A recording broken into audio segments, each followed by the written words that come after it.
Welcome to Mistakes Over Failure. I'm Dr. Christine Crawford. And I'm Leslie Wingo. And in this episode, we are joined by Nicolette Maury and Crystal Lamb. Welcome. Thank you. Thank you. So if you all could please introduce yourselves to our community. Absolutely. My name's Nicolette Maury and I am a technology leader. I've been in the various technology businesses over the last couple of decades in different industries under disruption, in e-commerce, in accounting software, financial technology, and now I'm currently working in the building industry, helping to eliminate wasted resources from building operations. Crystal? Thank you. A pleasure to be here. Born and raised in California, moved all the way to Vietnam to join a wood manufacturing company, which is family business. My father's first generation, I'm second generation. And one of my biggest mandates has really been to bring something a little sexy back to a sleepy industry, such as wood manufacturing. A lot of opportunities, a lot of creativity at play. And it's really an honor to be a female in the wood industry to pioneer that vision. I have a series of questions. I'm going to ask you first, Nicolette, Okay. and then I'm move on to you. Okay. First question, where are you from? I'm born and raised in Sydney, Australia, with a French father. What emoji do you use most often? Smiley face. What's your favorite book? Oh, that's a really tough one. I read a lot. I'd have to say one of my favourite books is Getting to Yes. What was your first job? First job, my father had a family restaurant, and so my first job was scrubbing pots and pans in the kitchen at the age of about 8, getting paid $5 an hour. And my worst memory of that is scraping cheese off onion soup bowls and spoons. Wow. What led you to YPO? People led me to YPO. I was in an environment where I had been exposed to YPO in various businesses, all the way back from one of my first jobs when my managing director at the time was a member of YPO and would often talk about the lessons that he learned from other CEOs. So when I got my first managing director role, it took me a few years to work myself up to it, but finally it was actually Intuit's founder, Scott Cook, who said, you really need to get into YPO, and finally I took the leap. Great. Thank you. Your turn. Yes, ma'am. Where are you from? California. What emoji do you use most often? Probably the heart emoji. What was your first job? Playing piano for an elderly home when I was in high school. Business acronyms, do you love them or hate them? I do not like them. What led you to YPO? Family. So my father, as first gen, was a member himself. And I'm actually very lucky that when I applied for the Vietnam chapter, I was the first second gen that they accepted. So I was part of the lucky second gen club, as we would say, and very honored to have been accepted. So, Crystal, would you tell us a little bit about your business journey and your decision to go into the family business and how you decided to go back to Vietnam? Of course. Or move to Vietnam, rather. Of course. It was a very easy decision to make. I grew up with a single father. Where he, at the time in California, he didn't have siblings to support me or take care of me. So he had to bring me onto his business meetings, where he would sometimes ask, and when I was 5 or 6, do you have a couch that my daughter could sleep on? It was just the two of us my entire life. And I had it instilled in me from a very young age that I wanted to help him with the business when I was old enough to. So fast forward up till graduation, where I went to UC Berkeley, where everyone wanted to go into tech, especially in 2000s. Everyone wanted to go into consulting.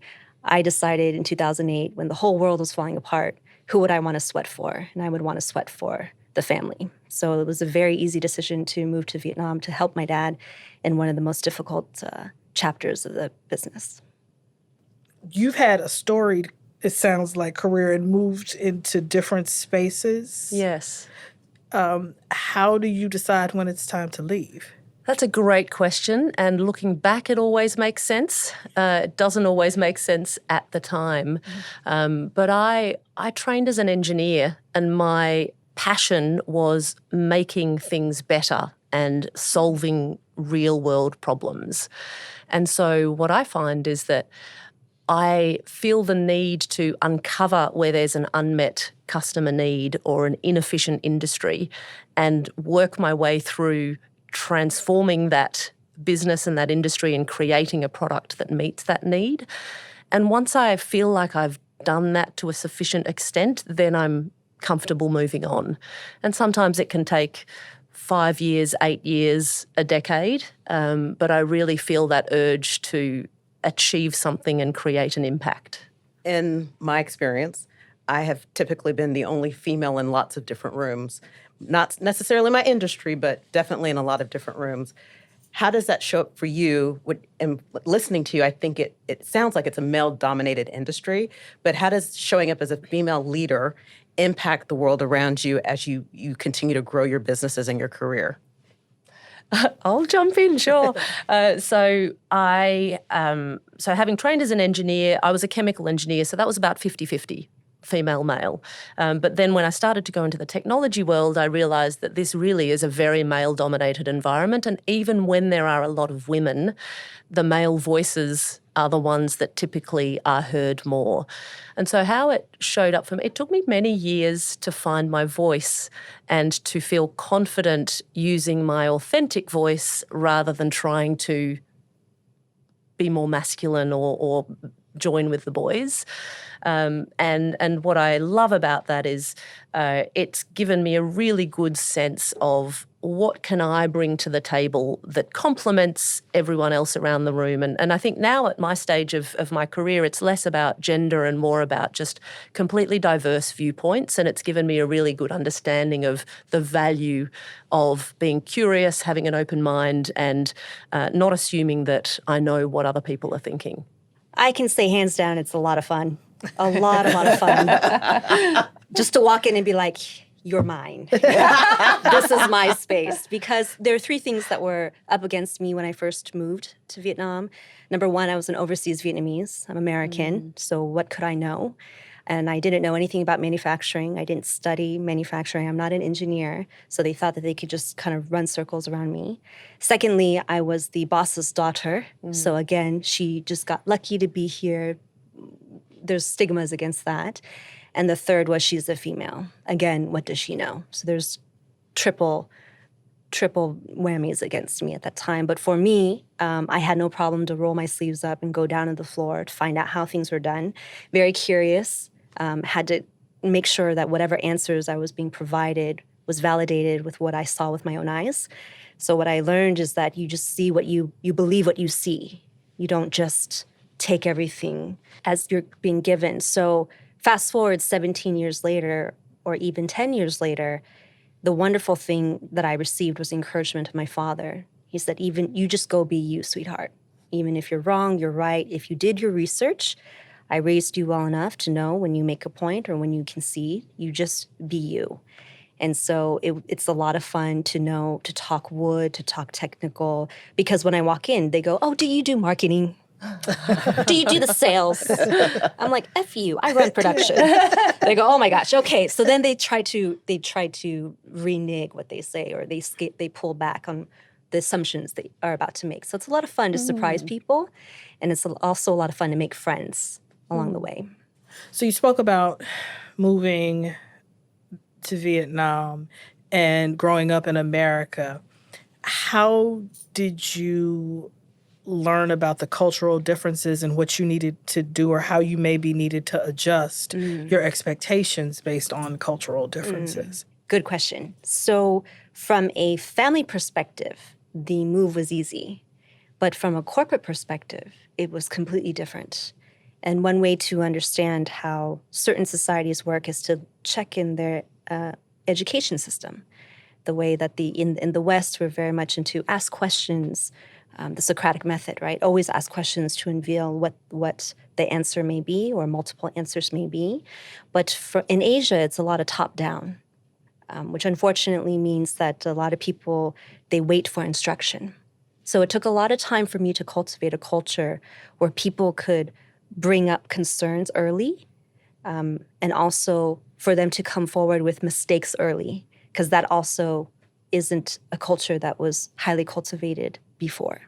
What's interesting to me is both of you talk about cultures in very different ways, and this culture of not, I don't want to say fitting in, but understanding what you're dealing with, right? And so how do you go into different cultures, be it countries or work environments, and learn so you can be a more effective leader, so you can be the best at what you're doing?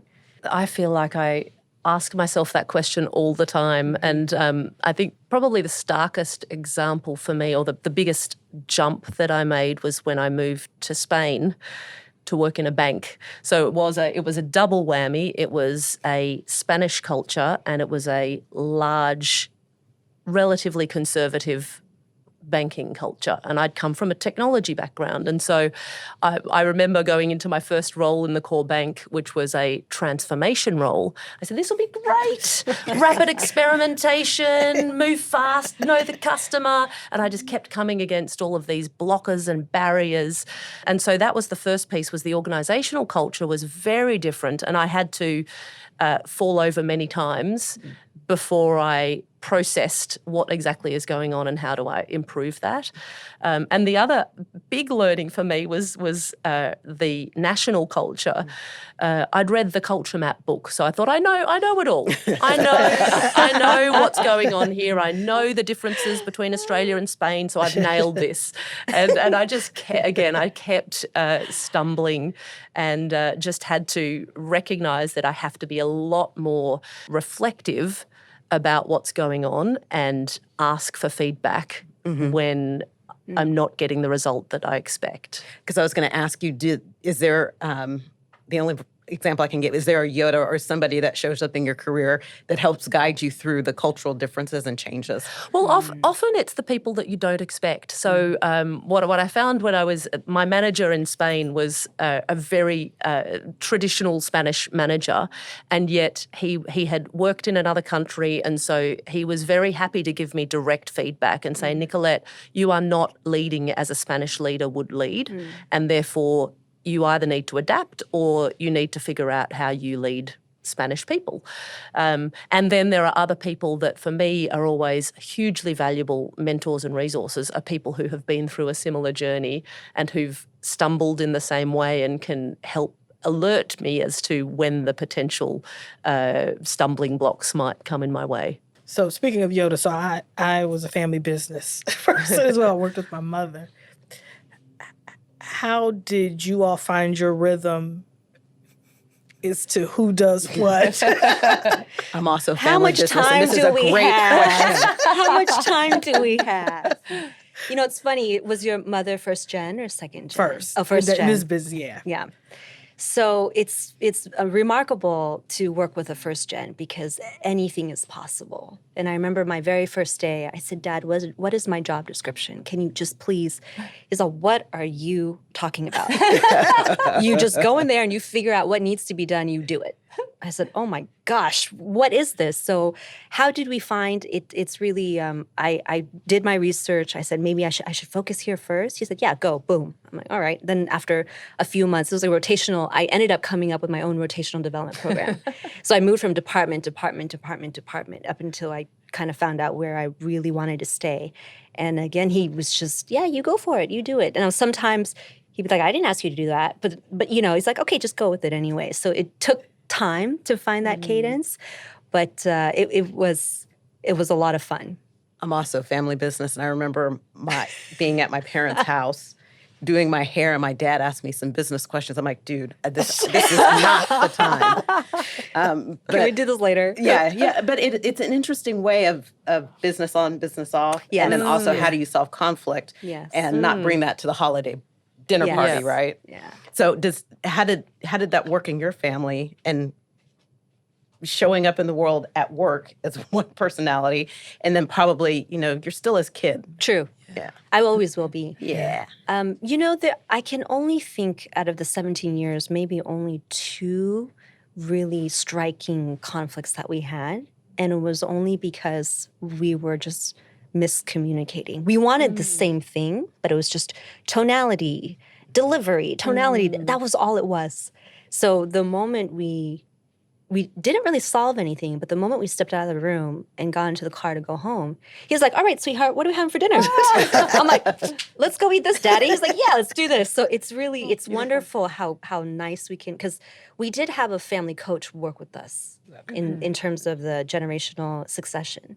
And the first question he asked us was, what is more important to you, your relationship or your business? Hands down, relationship. So the moment that we knew eye to eye that we were seeing through the same lens. Anything that would kind of bubble up just even a little bit, we really easily knew we were still on the same team. And so therefore, it was just words and feelings and tones. It wasn't a matter of intent or question of purpose. That's really beautiful. And speaking of family, I'm assuming you've had your family moving around quite a bit. Yes, and they're very annoyed that right now I'm in Barcelona and haven't brought them along. So how do you, and I hate the word balance because it's not balance, right? But how do you think about these opportunities when you think about work opportunities and you think about opportunities for your family? But it also is great because your family's getting to experience different cultures. Exactly. So there are all of these benefits. How do you think about that intersection is probably the better. And there are pros and cons, absolutely. Yeah. And I knew by deciding to move my family to a different country that it would be a difficult experience. Having said that, my father was French, and when I was very young, we spent 2 years living in France.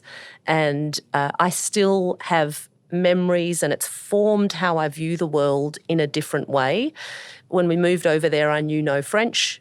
And when we moved back to Australia, I knew no English. And so I've been in that situation of being a complete outsider and as a young kid, not understanding why nobody would talk to me.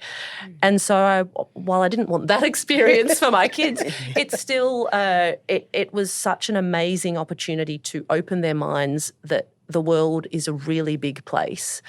Australia's a long way from everywhere.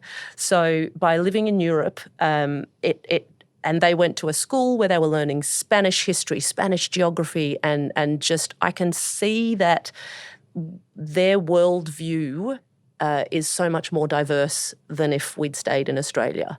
And I think now they bring that with them everywhere, and that's priceless to me, is that ability to show your kids that there is a bigger world out there and they can explore it and they can respect that there are different views and different ways of operating.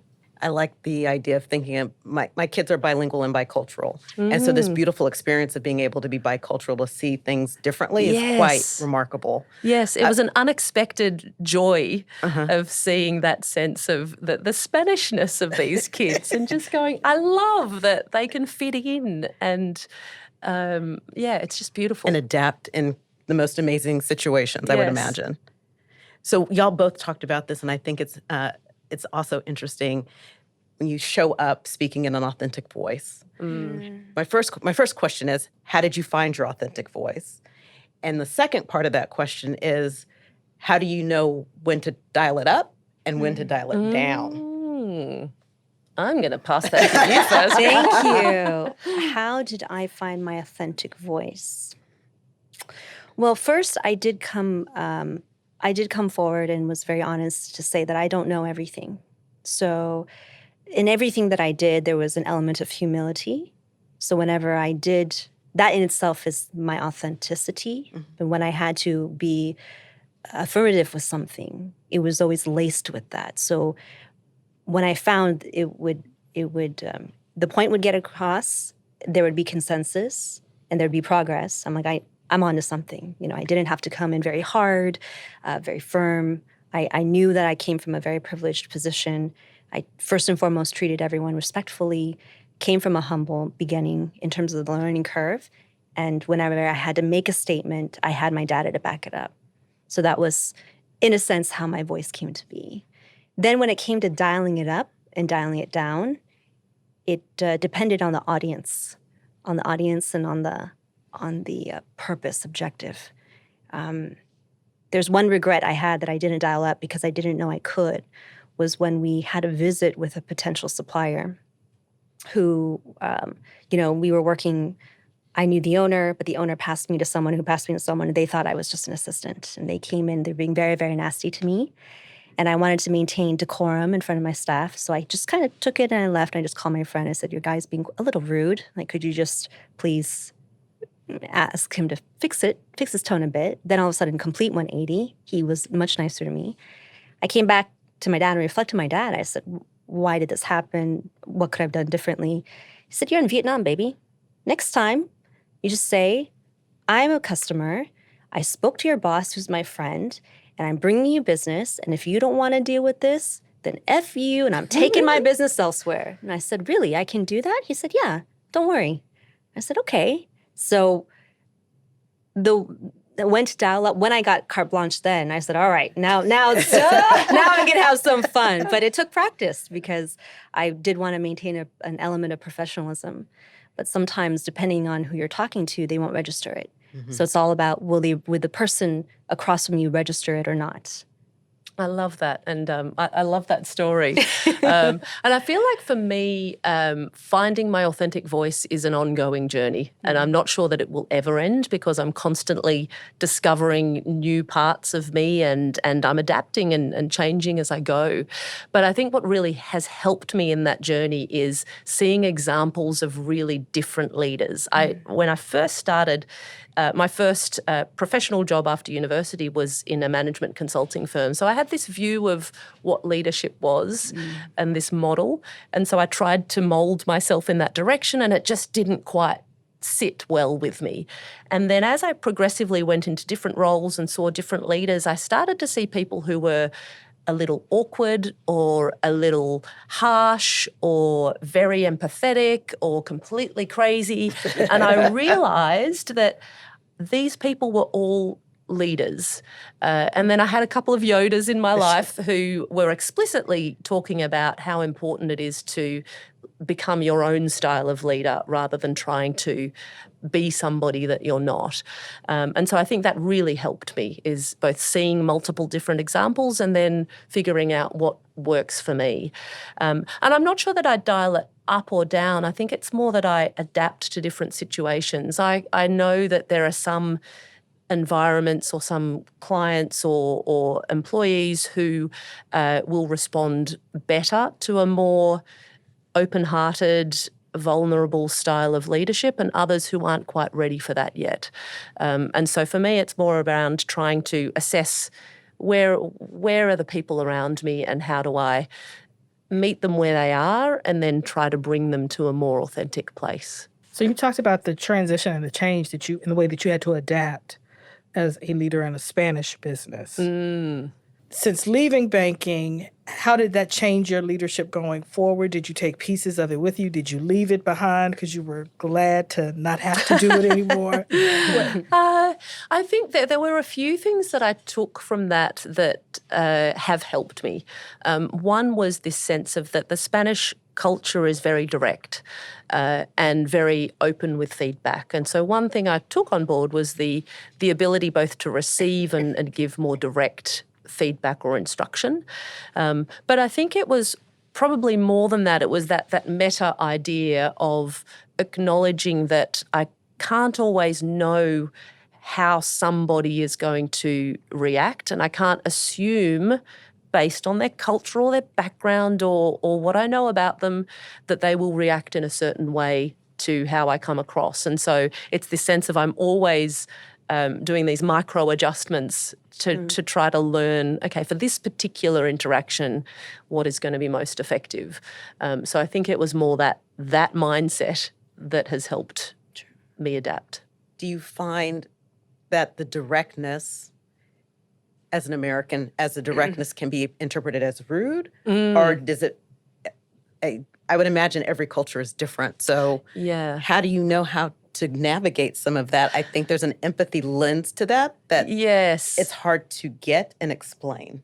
Yeah, so for me, I come from a people-pleasing mindset. And so for me, it was the biggest learning process that I had to go through was actually to be more direct, to be more explicit about what I needed from people.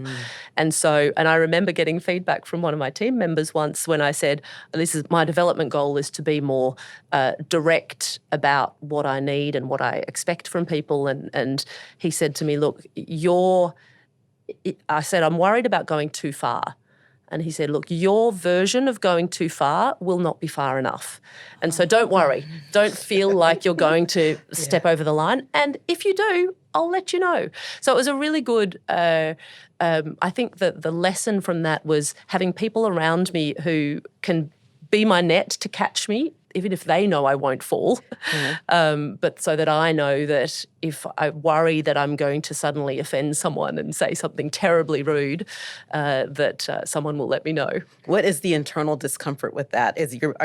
Were you pushing yourself way outside of your comfort zone? Reasonably, because I think I grew up in an environment where it might have been related to growing up in a restaurant where the customer is always right.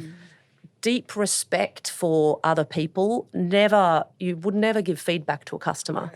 And so I think for me it was that ingrained sense of I always need to make someone else feel comfortable versus telling them what I need.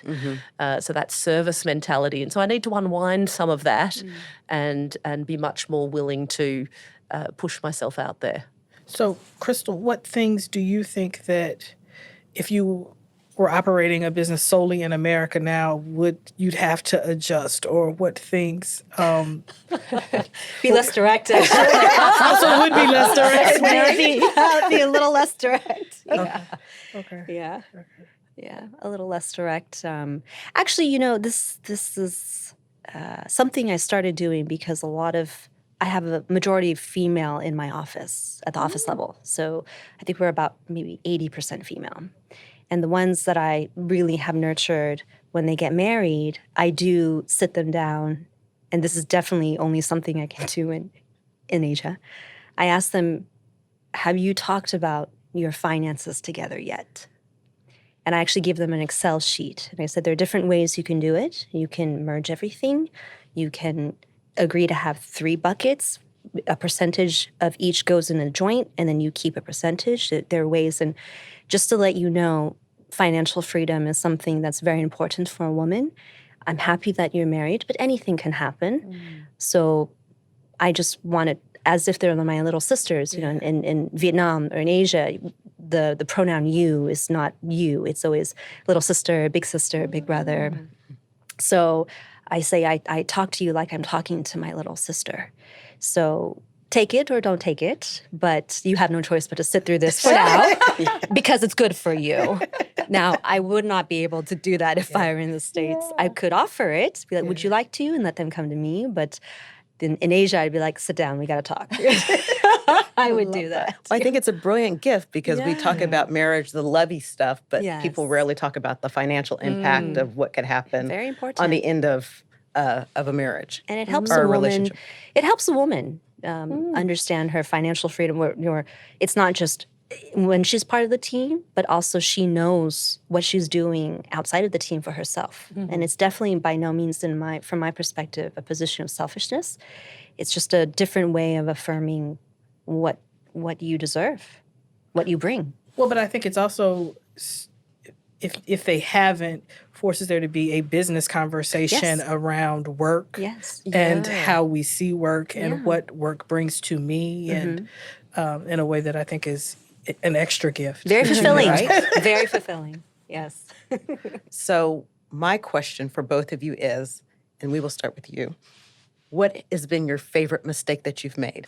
That's a really tough set of words. I know. Because I hate mistakes. But I know intellectually how valuable mistakes are. And so it's this real contrast in my brain that says, favorite mistake. The engineer brain doesn't the allow engineer does not compute. My dad would say favorite mistakes are just you've learned, you've done a lot of things wrong, but you have a lot of experience. Yes. I think the one that still sticks with me many years later is this sense of, I was in a new business role. So my role was to develop new business ideas that would go to market and would make lots of money. And we, with my team, we developed a product that we spent lots of months on and lots of money on building. And then we put it out in the market, and crickets. Nobody wanted it. There was, there were a few people that bought it, a few people that signed up, but on the whole, it was a complete flop. And the reason why, for me, it was such a valuable learning experience was that what I realised was that we had built this completely with our instincts, our gut feel, our view of what we thought customers wanted versus going out in the market, testing the concept, building a minimum viable product very quickly and iterating on that over time. And so we had spent all of this time and money building something versus just slicing it up and getting things out in the market quickly. And therefore we could have failed 6 months earlier, but we ended up losing a whole lot of money and time and getting something out there. So the way I apply it now is to be really explicit around, I don't want us to be building what we think customers want. I want us to be out in the market, all of us, not just the product people, all of us should be out in the market talking to customers and testing these ideas at a conceptual level, at a prototype level, at an MVP level, and then all the way through the product development process. And it seems ridiculous, but it's something that I see happen all the time. So there's a phrase, if it's too good to be true, it is. My mistake relates to hiring. This is when I just joined the business. We needed a supply chain manager, and there was this resume that was just perfect. Wood industry, female, been around for a while, only worked with 1 or 2 companies. So it's like, okay, she's gonna help us transform things. She came in, and there was a lot of trust that was instilled in her. And at that time, I wanted to learn from her. So I was like, okay, there's a lot of value here. But she had her own personal agenda. She tried to do a bunch of funny business. So what I learned is that if it's too good to be true, it is. And also be more direct when reference checking. Because I did check the reference. They did say, oh, yeah, she did good things. But I think he just didn't want to. She put a lot of good time until it was no longer good. And he kind of left that out. So next time, ever since then, with my reference checks, I'm more direct, especially if it's CEO to CEO. I said, listen, tell me the worst thing that's ever happened. Then they have no choice but to share it. But if I say, oh, what are the accomplishments? What are this? So even when you're reference checking, it's okay. I realize it's okay.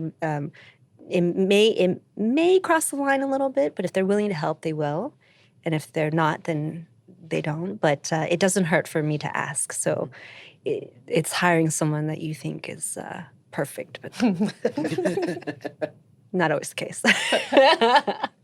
So is there anything that you would to share with, I think, especially young ladies that are growing into being business leaders?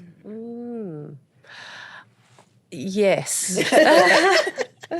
It relates a little bit to what we talked about around finding your authentic voice, and this is where I'm still learning. So I'm on a board now, and what I sometimes experience is that I do a lot of prep for a board meeting. I write some questions, write some comments, and yet when it comes to speaking up, I will often let others speak first.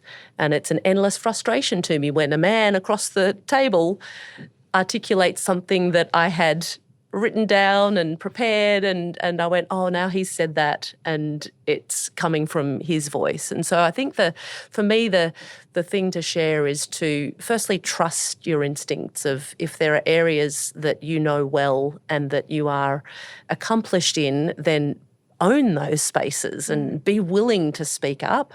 And then secondly, to push yourself to speak earlier. And I know it's finding a balance. You don't want to always be the first person to speak, but for me, the way I did it in some of my early meetings was I would challenge myself to say, I am going to make a contribution in this scary meeting, and that is my goal. I will make sure that I say something. And so there's just those small steps that can build confidence. Same. I would say be very clear on your moral compass and for what you stand for. Because in any meeting, it's not a zero-sum game, who's right and who's wrong. It's just what is best for the company or what is the objective of the meeting. But you'll find yourself, or anyone will find themselves in a situation where they choose to work with someone because they're really good, or they choose to good at what they do, but ethics may not be strong, or they choose to work with someone whose ethics is very strong, but may not be the most skilled.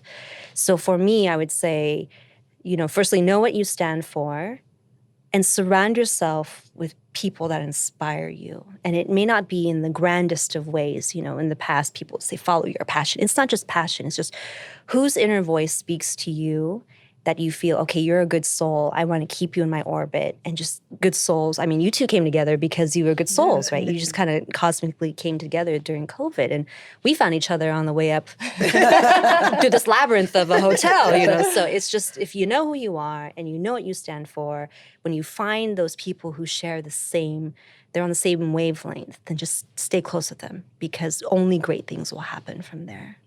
Well, thank you so much, Nicolette. Crystal, it has been an absolute joy. And, Likewise. Thank you. Thank you. I'm going to ask you for the spreadsheet, the financial spreadsheet. Of course. Because Sharing is I think I caring. want to share it with my daughter and all of their friends. Brilliant. Happy to.